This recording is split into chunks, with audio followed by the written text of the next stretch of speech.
దేవుని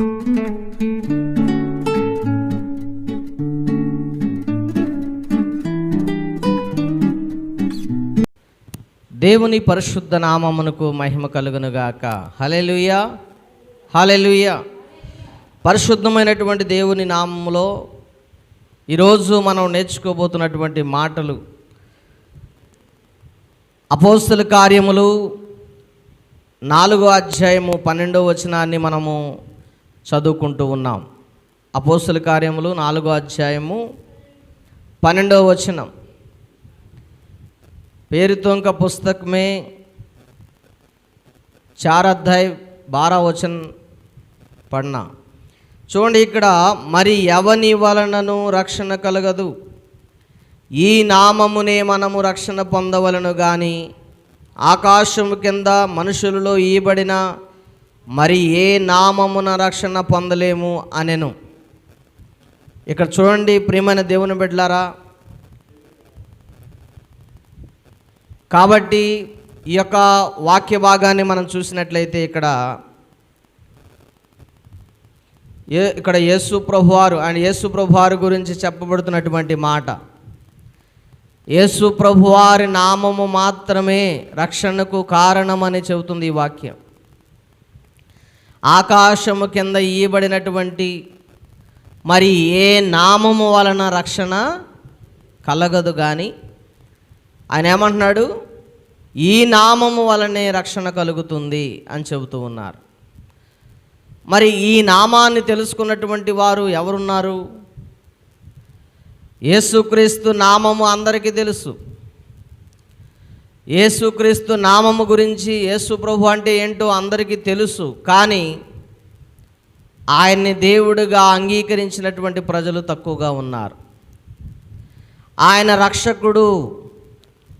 రక్షకుడు అని చాలామంది నమ్మలేనటువంటి స్థితిలో ఉంటూ ఉన్నారు. చూడండి ప్రియమైన దేవుని బిడ్డలారా, దేవుడు మనకి రక్షణగా ఉన్నాడు.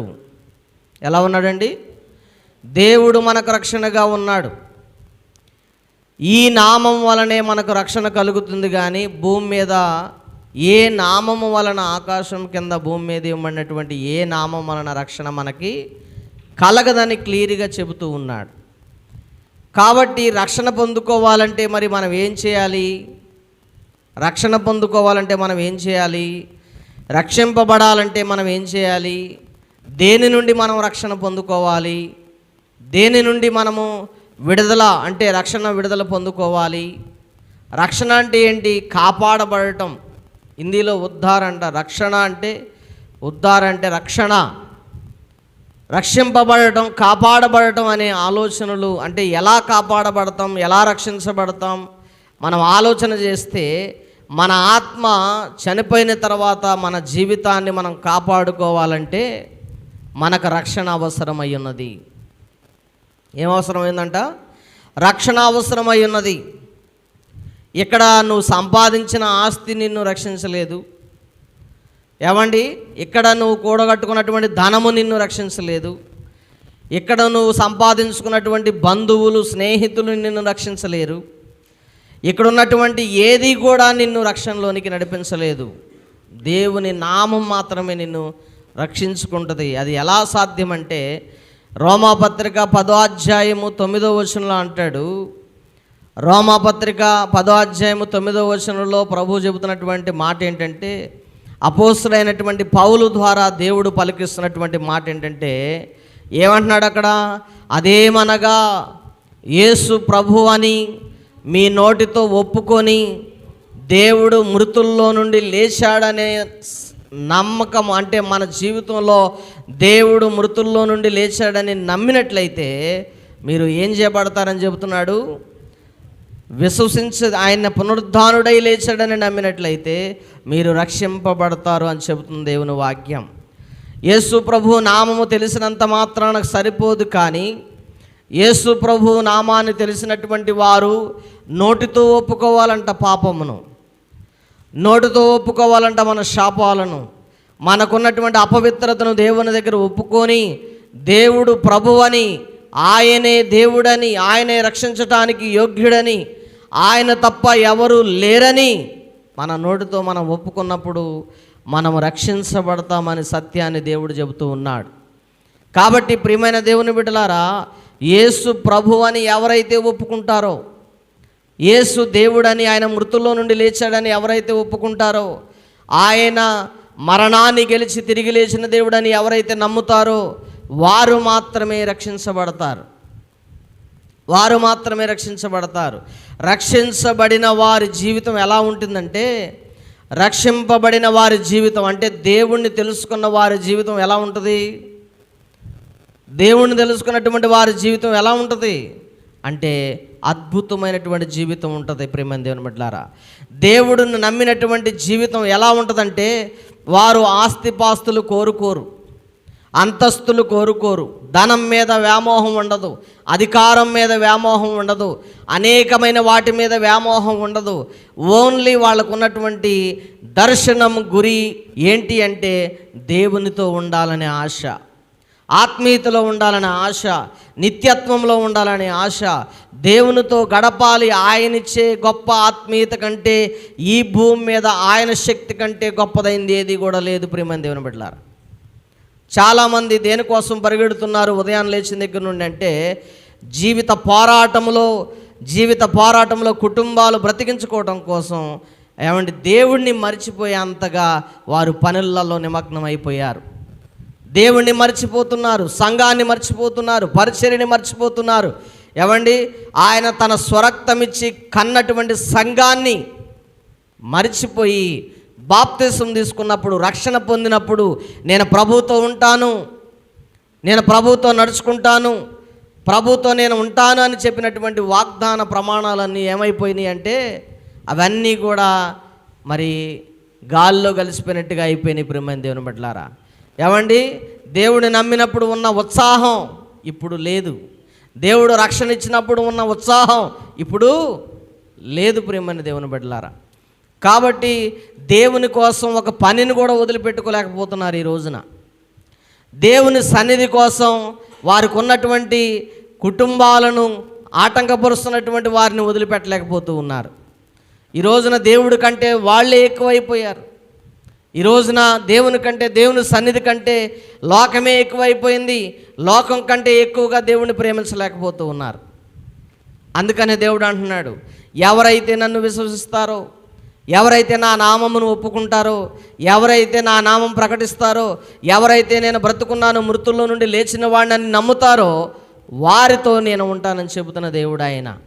ఏమండి, రక్షణ పొందిన ప్రజలను దేవుడు వదిలిపెట్టే దేవుడు కాదు. మనం వదిలేసుకుంటున్నాం, కానీ ఆయన మాత్రం నిన్నెప్పుడూ వదిలేయలేదు. మనం వదిలేసుకుంటున్నాం, మనకు వద్దని వదిలేసుకుంటున్నాం, మనకు నచ్చక తిరుగుతున్నాం, మనకు నచ్చినటువంటి మరి వేషధారణ వేసుకొని తిరుగుతూ ఉన్నాం.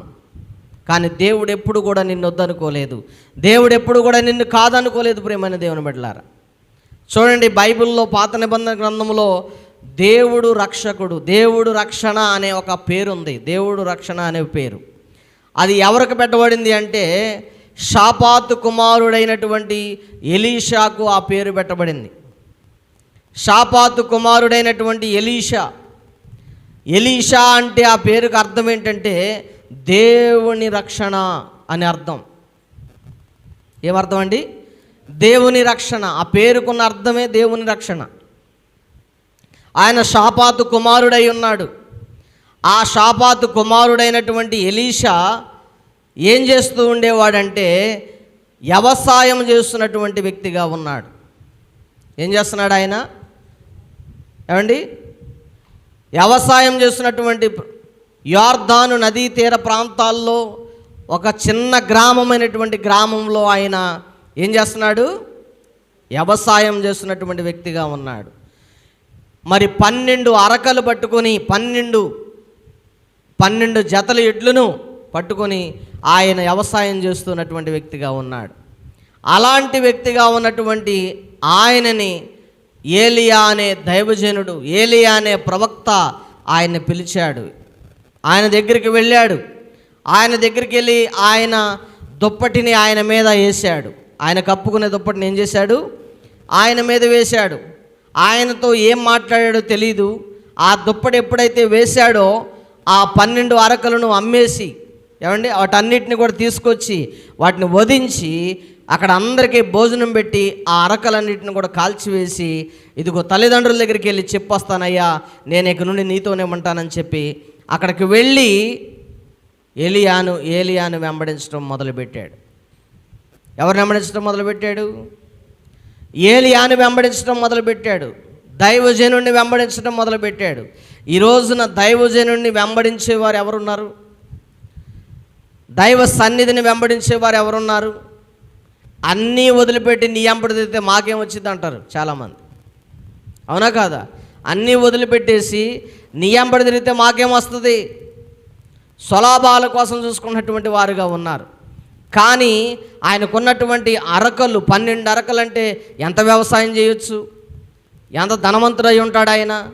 అలాంటి వ్యక్తి ఏం చేశాడు? ఆయన వాటన్నిటినీ వదిలేసి తల్లిదండ్రులు కూడా పక్కన పెట్టి వాళ్ళందరినీ కూడా వదిలిపెట్టి దేవుని సన్నిధిని వెంబడించడం మొదలుపెట్టాడు. దేవుని పిలుపుకు లోబడ్డాడు. సేవకుడు పిలవగానే సేవకుడికి లోబడి వెళ్ళటం మొదలుపెట్టాడు. ఎప్పుడైతే అలా వెళ్ళటం మొదలుపెట్టాడో ఆయన దేవుని దగ్గర కోరుకుంది ఏంటో తెలుసా? అధికారాన్ని కోరుకోలా.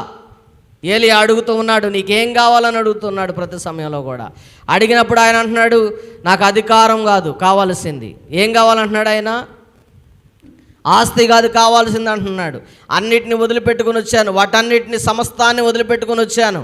ఇప్పుడు నాకు కావాల్సింది ఏంటంటే దేవుని శక్తి కావాలంటున్నాడు ఆయన. ఏం కావాలంటున్నాడు?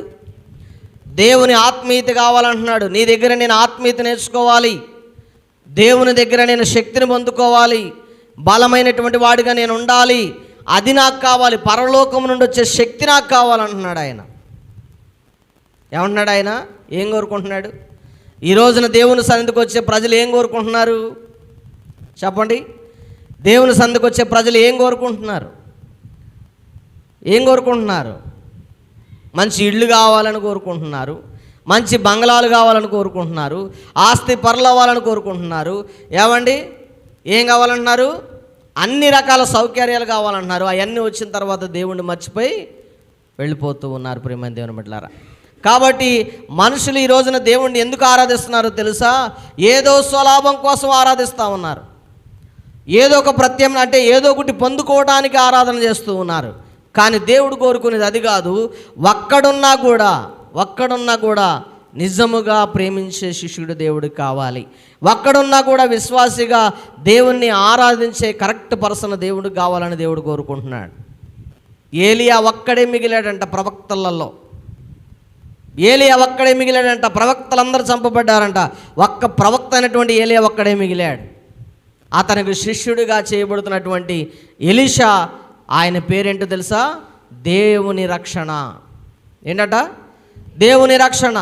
ఆ రక్షణ గురించి దేవుడు చెబుతూ ఉన్నాడు. ఏమండి ఈ రోజుల్లో యేసు ప్రభువారు నామం వలన మనం రక్షించబడతామనే మాట మనం చూస్తూ ఉన్నాం. కానీ దేవుడు ఆయన పుట్టక మునిపే, యేసు పుట్టక మునిపే, యేసు ఈ లోకానికి రాక మునిపే ఆయన ఎలీషా అనే మాటకు అర్థం చెబుతున్నాడు. దేవుడే రక్షించుకుంటాడని, దేవుడే రక్షించుకుంటాడు, దేవుడే మనల్ని కాపాడుతాడని ఆయన చెబుతూ ఉన్నాడు. దేవుడే మనల్ని ఏం చేస్తాడు? రక్షించుకుంటాడని చెబుతాడు. ఆయన పేరుకి అర్థం. అయితే ఎలీషా ప్రయాణాన్ని మనం చూస్తే కనుక, ఎలీషా తన జీవితంలో ప్రారంభించి ఏలియాని వెంబడిస్తూ ఉన్నప్పుడు ఏలియా అంటున్నాడు, నేను ఇక వెళ్ళిపోవలసినటువంటి సమయం వచ్చింది, నేను వెళ్ళిపోతున్నాను, దేవుడు నన్ను పిలుస్తున్నాడు, నేను వెళ్ళిపోతున్నాను కనుక నీకేం కావాలని అడిగాడు ఆయన. ఏం కావాలని అడిగితే ఆయన అంటున్నాడు, అయ్యా నాకు ఏమీ అధికారాలు వద్దు, ఆస్తులు వద్దు, అంతస్తులు వద్దు, కానీ నాకేం కావాలి అంటున్నాడంటే దేవుని శక్తి కావాలి. నీ మీద ఉన్న శక్తి నా మీద 2 పాళ్ళుగా దయచేసి చాలని చెబుతున్నాడు. ఏమంటున్నాడు ఆయన? దైవజనుడి మీద ఉన్న శక్తి, ప్రవక్త మీద ఉన్న శక్తి నా మీద కూడా 2 పాళ్ళుగా దయచేయి అని అడిగినప్పుడు ఆయన అన్నాడు, నేను వెళ్తున్నప్పుడు నీకు కనబడినట్లయితే నా దుప్పటి నీ మీద పడుతుంది, అప్పుడు నీకు ఆ శక్తి వస్తుందని చెప్పాడు ఆయన. ఎప్పుడైతే ఆయన అలా కనిపెట్టుకొని చూశాడో ఆ శక్తి దేవుడు ఏలియాని అగ్ని రథముల మీద తీసుకెళ్ళినప్పుడు ఆయన చూశాడు. ఆయన ఆరోహణమైనప్పుడు శరీరంగానే బ్రతకుండగానే ఆయన వెళ్ళిపోయాడు అగ్ని రథాలు ఎక్కి. అర్థమవుతుందండి? ఎలీషా ఆ దుప్పటిని పట్టుకొని యోర్దాను నదిని కొట్టగానే యోర్దాను నది 2గా చీలిపోయిందట. దేవుని స్తోత్రం, హల్లెలూయా. దేవుని శక్తి ఇచ్చాడు ఆయనకి. ఏ శక్తి ఇచ్చాడు? దేవుని శక్తి ముందు ఏది కూడా భూమి మీద ఏది కూడా పనికిరాదు ప్రియమైన దేవుని బిడ్డలారా. దేవుని పవర్ ముందు ఏది కూడా పనికిరాదు. ఒక్కడు నీతిగా నిలబడితే చాలు, దేవుడు వారి యందు నిలబడతానని చెబుతూ ఉన్నాడు. కాబట్టి ప్రియమైన దేవుని బిడ్డలారా, దేవుడు ఎలాంటి జనం కోసం చూస్తూ ఉన్నాడంటే, రక్షణ పొందిన ప్రజలు, దేవుని శక్తిని కోసం ఎదురు చూసే ప్రజల కోసం దేవుడు ఎదురు చూస్తున్నాడు.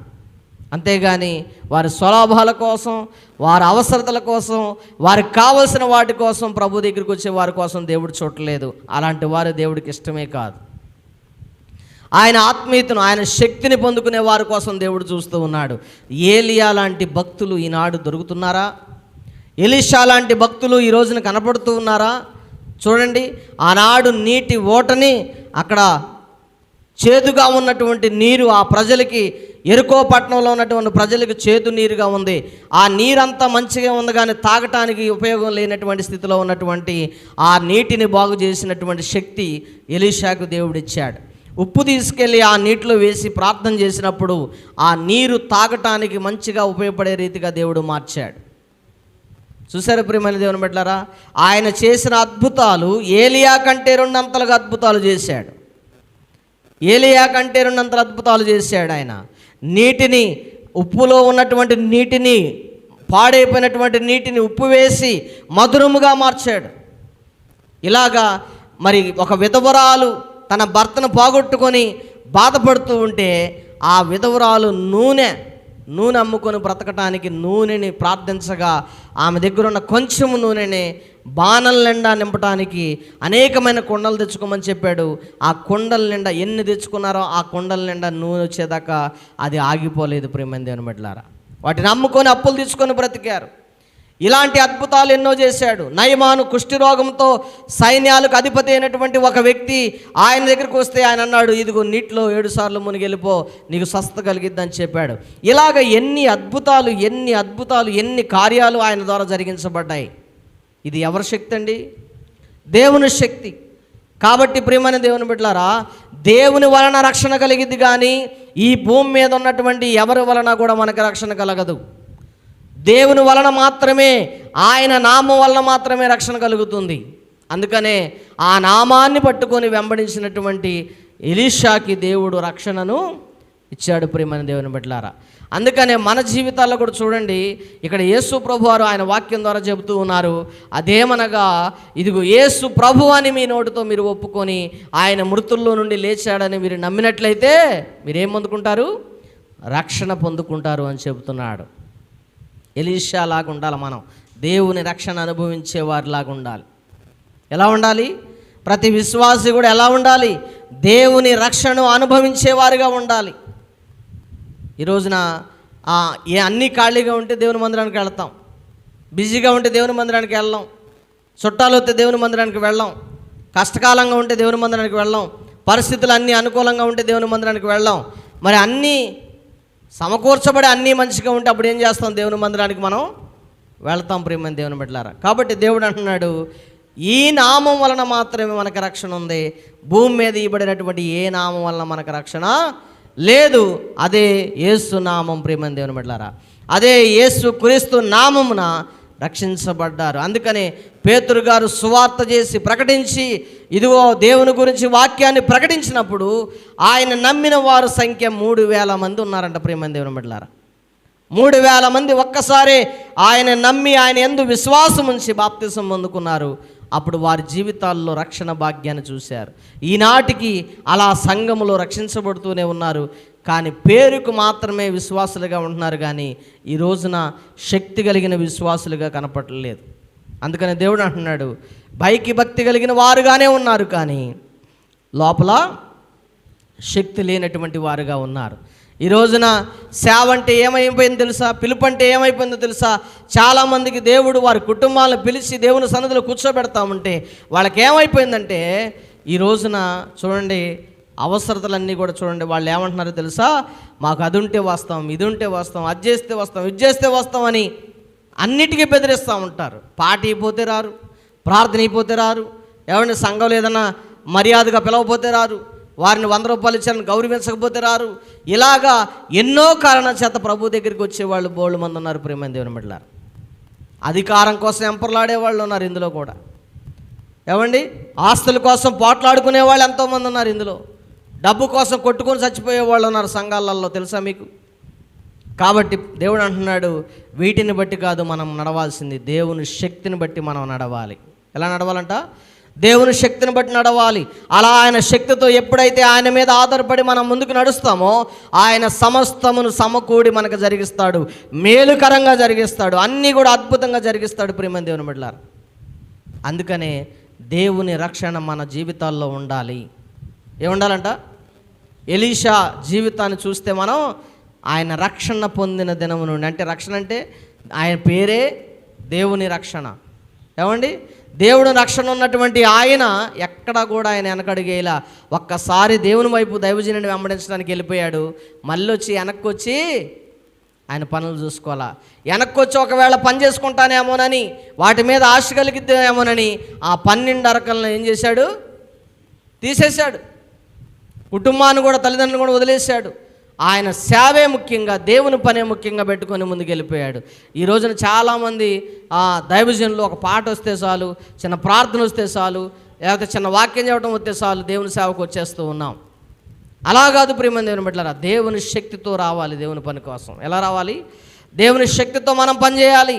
అలా చేసినప్పుడు దేవుడు ప్రభావవంతంగా, దేవుడు గొప్ప కార్యాలు మన పట్ల జరిగిస్తాడు. కాబట్టి ప్రియమైన దేవుని బిడ్డలారా, మనం నేర్చుకోవాల్సింది ఏంటంటే ఆత్మీయమైనటువంటి సంగతులు నేర్చుకోవాలి, ఆత్మీయమైనటువంటి శక్తిని మనం పొందుకోవాలి.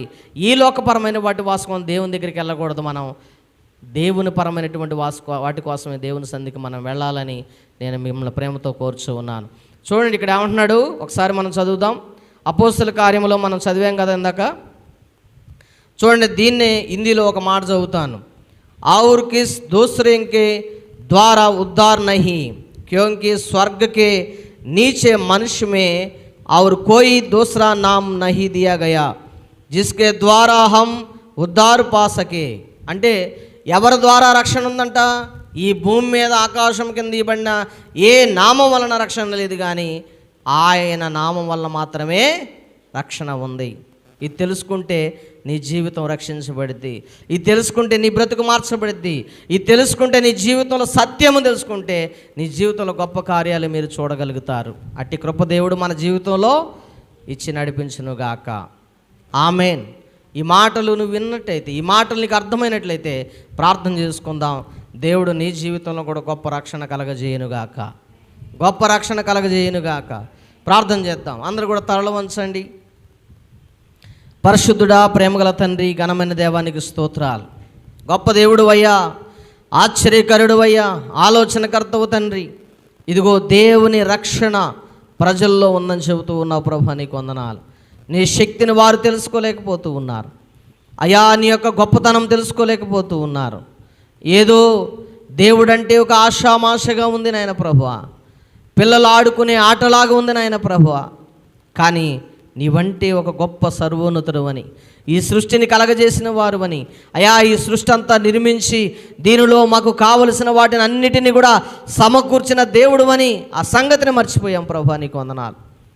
ఎంతోమంది ఈరోజు కూడా నీ సన్నిధిని మర్చిపోయి తిరుగుతూ ఉన్నారు. ఎంతోమంది నీ సన్నిధిని విడిచిపెట్టి తిరుగుతూ ఉన్నారు. వారికి నచ్చినట్టుగా వారి జీవితాలు ప్రవర్తిస్తూ ఉన్నారు ప్రభువా. ఇదిగో ఒకసారి మీరు చూడండి నా తండ్రి, నీకు వందనాలు, స్తోత్రాలు. ఇదిగో నాయన, మీరు అన్నారు, నన్ను మరిచి మీరు ఏం చేయగలరు, నన్ను విడిచి మీరు ఏం చేయగలరు, ఎక్కడికి వెళ్ళి దాక్కోగలరు, ఏం చేయగలరు అని అడుగుతున్నప్పుడు తండ్రి నాయన ప్రభువా, మా దగ్గర సమాధానం లేదు తండ్రి, నీకు వందనాలు.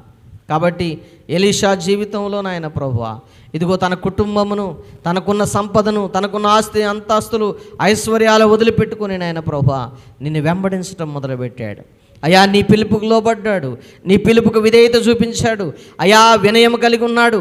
అయా, దైవజనుడు చెబుతున్నప్పుడు ఆయన వదిలిపెట్టకుండా ఆయన వెంబడిస్తూ, ఇదిగో నీ చిత్తమే జరిగించమని ఆయన వెంబడిస్తూ ఉన్నప్పుడు ప్రభువా, ఇదిగో చివరగా దైవజనుడు అడిగాడయ్యా, నీకేం కావాలి, నన్ను వెంబడిస్తున్నావు, నీకేం కావాలి, నేనేమి ఇవ్వాలి చివరిగా అడుగంటే ఆయన అన్నాడు, 2 పాళ్ళు ఆత్మ నాకు కావాలని చెబుతున్నాడు. ఈ రోజున దేవుని ఆత్మను కోరేవాళ్ళు తక్కువ. ఈ రోజున నాయన ప్రభువా ఆయన ఆత్మను పొందుకునేవాళ్ళు తక్కువ ప్రభువా. ఈ రోజున నాకు కావాల్సింది బిల్డింగ్ కావాలంటున్నారు, కారు కావాలంటున్నారు, ఇక రకరకాల ఆస్తుపాస్తులు కావాలంటున్నారు. కానీ ఇదిగో నాయన నీ ఆత్మ కావాలనేవారు దొరకట్లేదు నాయన ప్రభువా. అలాంటి భక్తి కలిగిన బిడ్డలను మీరు దయచేయండి నాయన. అలాంటి భక్తి కలిగిన బిడ్డలుగా మా బిడ్డలు మీరు చేయమని ప్రార్థన చేస్తూ ఉన్నాం తండ్రి. నీకు వందనాలు. నీ కృపా కనికరంతో నింపి నడిపించి ప్రతి ఒక్కరిని పేరు పేరున మీరు దీవించి ఆశ్రయించి మహిమ పొందుకోమని మా ప్రభును రక్షకుడైన యేసుక్రీస్తు నామములో ఈ ప్రార్థన మనవులు అడిగి వేడుకుంటున్నాము తండ్రి. Amen, amen. ఈ మాటలు విన్నటువంటి ప్రతి ఒక్కరు కూడా మీ జీవితాల్లో దేవుని రక్షణ కలిగి ఉండాలి. దేవుని రక్షణ లేనటువంటి ప్రజలకి ఏముంది? నాశనం ఉంది. కాబట్టి దేవుని రక్షణ కలిగిన ప్రజల్లో మీరు ఉండాలని నేను కోరుకుంటూ దేవుడు ఈ మాటలు దీవించునుగాక. ఆమెన్. అందరికీ వందనాలండి. ప్రభు మిమ్మల్ని దీవించి ఆశీర్వదించునుగాక. ఆమెన్.